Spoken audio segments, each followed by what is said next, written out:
अत श्री बृहस्पतिवार व्रत कथा।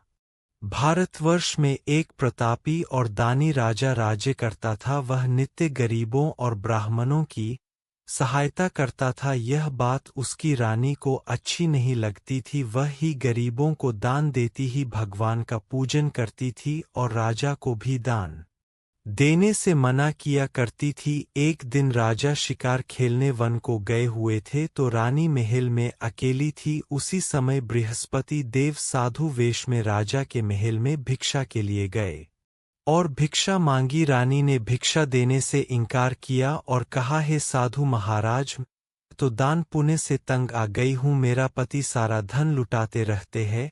मेरी इच्छा है कि हमारा धन नष्ट हो जाए, फिर ना रहेगा, बांस ना बजेगी बांसुरी। साधु ने कहा, देवी तुम तो बड़ी विचित्र हो। धन संतान तो सभी चाहते हैं, पुत्र और लक्ष्मी तो पापी के घर भी होने चाहिए। यदि तुम्हारे पास अधिक धन है तो भूखों को भोजन दो, प्यास के लिए प्याओ बनवाओ, मुसाफिरों के लिए धर्मशालाएं खुलवा हो। जो निर्धन अपनी कुंवारी कन्याओं का विवाह नहीं कर सकते उनका विवाह करा दो। ऐसे और कई काम हैं जिनके करने से तुम्हारा यश लोक परलोक में फैले। परंतु रानी पर उपदेश का कोई प्रभाव न पड़ा। वह बोली, महाराज आप मुझे कुछ न समझाएं, मैं ऐसा धन नहीं चाहती जो हर जगह बांटती फिरूं। साधु ने उत्तर दिया, यदि तुम्हारी ऐसी इच्छा है तो तथास्तु। तुम ऐसा करना कि बृहस्पतिवार को घर लीप कर पीली ती से अपना सिर धोकर स्नान करना, चढ़ाकर कपड़े धोना। ऐसा करने से आपका सारा धन नष्ट हो जाएगा।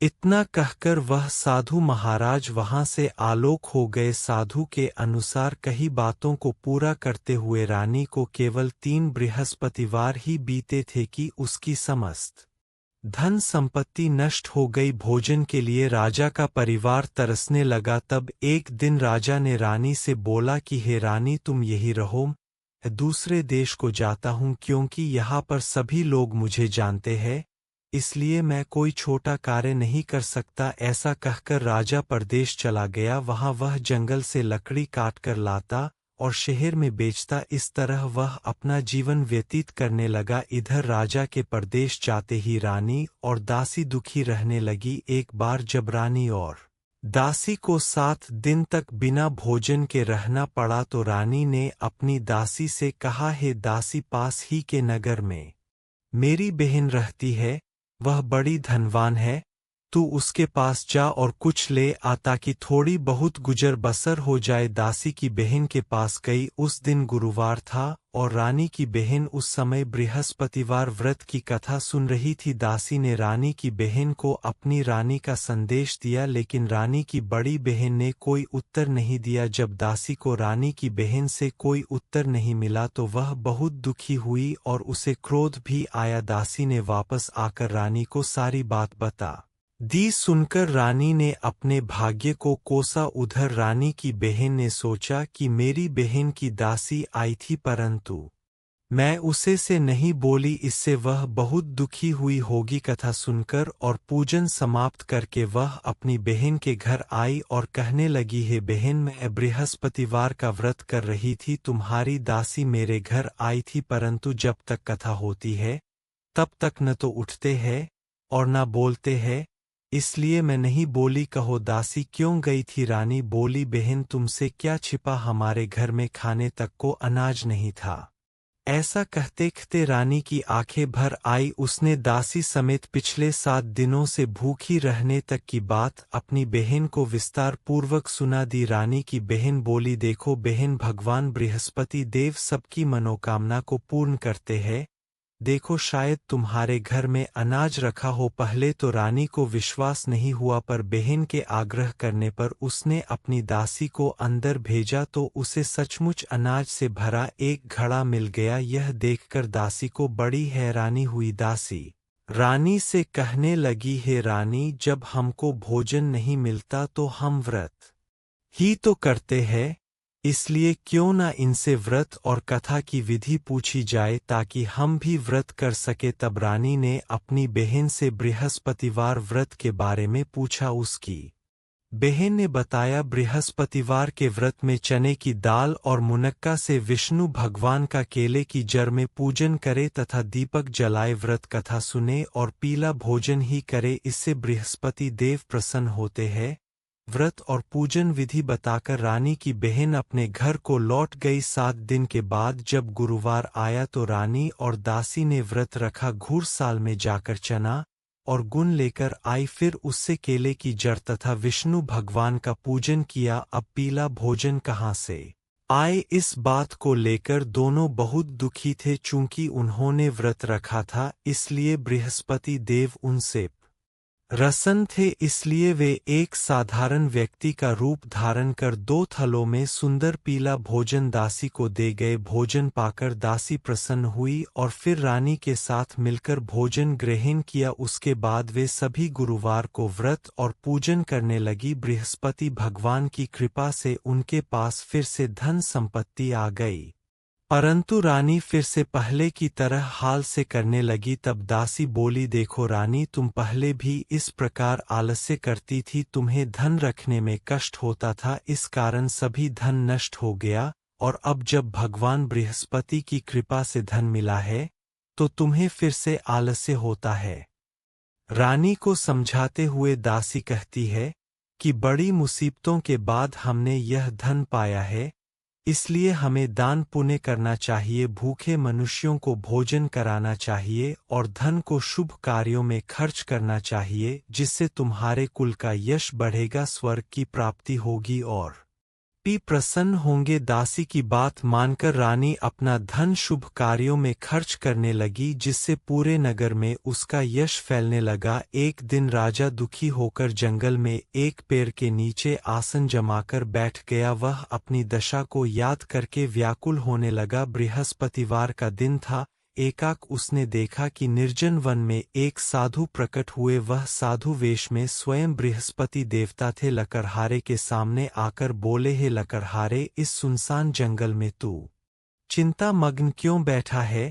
लकड़हारे ने दोनों हाथ जोड़कर प्रणाम किया और उत्तर दिया, महात्मा जी, आप सब कुछ जानते हैं, मैं क्या कहूँ, यह कहकर रोने लगा और साधु को अपनी आत्मकथा सुनाई। महात्मा जी ने कहा, तुम्हारी स्त्री ने बृहस्पति के दिन स्पति भगवान का निरादर किया है, जिसके कारण रुष्ट होकर उन्होंने तुम्हारी यह दशा कर दी। अब तुम चिंता को दूर करके मेरे कहने पर चलो तो तुम्हारे सब कष्ट दूर हो जाएंगे और भगवान पहले से भी अधिक संपत्ति देंगे। तुम बृहस्पति के दिन कथा किया करो, 2 पैसे के चने मुनक्का लाकर उसका प्रसाद बनाओ और शुद्ध जल से लोटे में शक्कर मिलाकर अमृत तैयार करो। कथा के पश्चात अपने सारे परिवार और सुनने वाले प्रेमियों में अमृत व प्रसाद बांटकर आप भी ग्रहण करो। ऐसा करने से भगवान तुम्हारी सब मनोकामनाएं पूरी करेंगे। साधु के ऐसे वचन सुनकर लकड़हारा बोला, हे प्रभु, मुझे लकड़ी बेचकर इतना पैसा नहीं मिलता जिससे भोजन के उपरांत कुछ बचा सकूं। मैंने रात्रि में अपनी स्त्री को व्याकुल देखा है, मेरे पास कुछ भी नहीं जिससे मैं उसकी खबर मंगा सकूं। साधु ने कहा, हे लकड़हारे, तुम किसी बात की चिंता मत करो, बृहस्पति के दिन तुम रोजाना की तरह लकड़ियां लेकर शहर को जाओ, तुमको रोज से दुगुना धन प्राप्त होगा, जिससे तुम भली भांति भोजन कर लोगे तथा बृहस्पति देव की पूजा का सामान भी आ जाएगा। इतना कहकर साधु अंतर्ध्यान हो गए। धीरे धीरे समय व्यतीत होने पर फिर वही बृहस्पतिवार का दिन आया। लकड़हारा जंगल से लकड़ी काटकर किसी शहर में बेचने गया। उसे उस दिन और दिन से अधिक पैसा मिला। राजा ने चना, गुड़ आदि लाकर गुरुवार का व्रत किया। उस दिन से उसके सभी क्लेश दूर हुए, परंतु जब दोबारा गुरुवार का दिन आया तो बृहस्पतिवार का व्रत करना भूल गया। इस कारण बृहस्पति भगवान नाराज हो गए। उस दिन उस नगर के राजा ने विशाल यज्ञ का आयोजन किया तथा शहर में यह घोषणा करा दी कि कोई भी मनुष्य अपने घर में भोजन न बनावे, न आग जलावे। समस्त जनता मेरे यहाँ भोजन करने आवे। इस आज्ञा को जो न मानेगा उसे फांसी की सजा दी जाएगी। इस तरह की घोषणा संपूर्ण नगर में करवा दी गई। राजा की आज्ञा अनुसार शहर के सभी लोग भोजन करने गए, लेकिन लकड़हारा कुछ देर से पहुंचा, इसलिए राजा उसको अपने साथ घर लिवा ले गए और ले जाकर भोजन करा रहे थे तो रानी की दृष्टि उस खूंटी पर पड़ी जिस पर उसका हार लगता हुआ था। वह वहां पर दिखाई नहीं दिया। रानी ने निश्चय किया कि मेरा हार इस मनुष्य ने चुरा लिया है। उसी समय सिपाहियों को बुलाकर उसको कारागार में डलवा दिया। जब लकड़हारा कारागार में पड़ गया और बहुत दुखी होकर विचार करने लगा कि न जाने कौन से पूर्व जन्म के कर्म से मुझे यह दुख प्राप्त हुआ है, और उसी साधु को याद करने लगा जो कि जंगल में मिला था। उसी समय तत्काल बृहस्पति देव साधु के रूप में प्रकट हुए और उसकी दशा को देखकर कहने लगे, अरे मूर्ख, तूने बृहस्पति देव की कथा नहीं करी, इस कारण तुझे दुख प्राप्त हुआ है। अब चिंता मत कर। बृहस्पतिवार के दिन कारागार के दरवाजे पर 4 पैसे पड़े मिलेंगे, उनसे तू बृहस्पति देव की पूजा करना, तेरे सभी कष्ट दूर हो जाएंगे। बृहस्पति के दिन उसे 4 पैसे मिले। लकड़हारे ने कथा कही। उसी रात्रि को बृहस्पति देव ने उस नगर के राजा को स्वप्न में कहा, हे राजा, तुमने जिस आदमी को कारागार में बंद कर दिया है वह निर्दोष है, वह राजा है, उसे छोड़ देना। रानी का हार उसी खूंटी पर लटका है। अगर तू ऐसा नहीं करेगा तो मैं तेरे राज्य को नष्ट कर दूंगा। इस तरह रात्रि के स्वप्न को देखकर राजा प्रातः काल उठा और खूंटी पर हार देखकर लकड़हारे को बुलाकर क्षमा मांगी तथा लकड़हारे को योग्य सुंदर वस्त्र आभूषण देकर विदा कर दिया। बृहस्पति देव की आज्ञा अनुसार लकर अपने नगर को चल दिया। राजा जब अपने नगर के निकट पहुंचा तो उसे बड़ा आश्चर्य हुआ। नगर में पहले से अधिक बाग, तालाब, कुएं तथा बहुत सी धर्मशाला, मंदिर आदि बन गई है। राजा ने पूछा, यह किसका बाग और धर्मशाला है? तब नगर के सब लोग कहने लगे, यह सब रानी और बांदी के है। तो राजा को आश्चर्य हुआ और गुस्सा भी आया। जब रानी ने यह खबर सुनी कि राजा आ रहे हैं, तो उन्होंने बांदी से कहा कि हे दासी, देख राजा हमको कितनी बुरी हालत में छोड़ गए थे, हमारी ऐसी हालत देखकर वह लौट ना जाएं।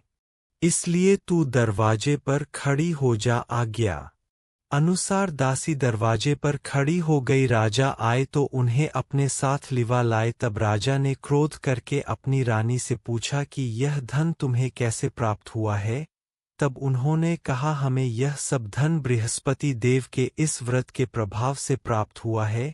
राजा ने निश्चय किया कि 7 रोज बाद तो सभी बृहस्पति देव का पूजन करते हैं, परंतु मैं प्रतिदिन दिन में 3 बार कहानी तथा रोज व्रत किया करूंगा। अब हर समय राजा के दुपट्टे में चने की दाल बंधी रहती तथा दिन में 3 बार कहानी करता। एक रोज राजा ने विचार किया कि चलो अपनी बहन के यहाँ हो आवे। इस तरह निश्चय कर राजा घोड़े पर सवार हो अपनी बहन के यहाँ को चलने लगा। मार्ग में उसने देखा कि कुछ आदमी एक मुर्दे को लिए जा रहे हैं।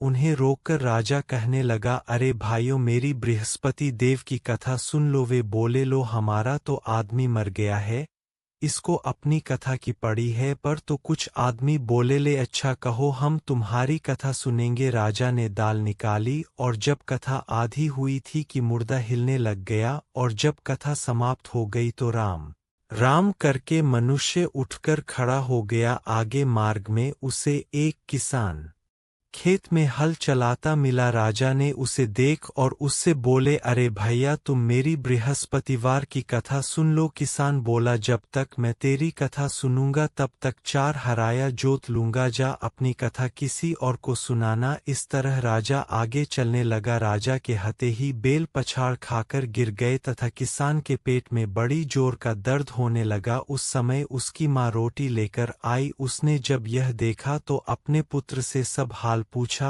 और बेटे ने सभी बात कह दिया। तो बुढ़िया दौड़ी दौड़ी उस घुड़सवार के पास गई और उससे बोली कि मैं तेरी कथा सुनूंगी, तू अपनी कथा मेरे खेत पर चलकर ही कहना। राजा ने बुढ़िया के खेत पर जाकर कथा कही, जिसके सुनते ही वह बेल उठ खड़ हुई तथा किसान के पेट का दर्द भी बंद हो गया। राजा अपनी बहन के घर पहुंचा। बहन ने भाई की खूब मेहमान की। दूसरे रोज प्रातःकाल राजा जगा तो वह देखने लगा कि सब लोग भोजन कर रहे हैं।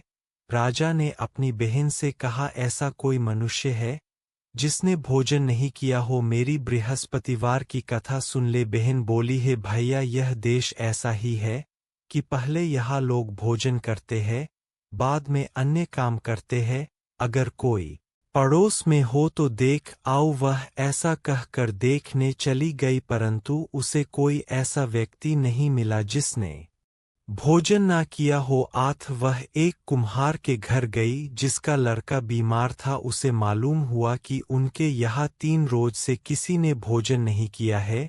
रानी ने अपने भाई की कथा सुनने के लिए कुम्हार से कहा। वह तैयार हो गया। राजा ने जाकर बृहस्पतिवार की कथा कही, जिसको सुनकर उसका लड़का ठीक हो गया। अब तो राजा की प्रशंसा होने लगी। एक रोज राजा ने अपनी बहन से कहा कि हे बहन, हम अपने घर को जाएंगे, तुम भी तैयार हो जाओ। राजा की बहन ने अपनी सास से कहा। सास ने कहा, हाँ चली जा, परंतु अपने लड़कों को मत ले जाना, क्योंकि तेरे भाई की कोई औलाद नहीं है।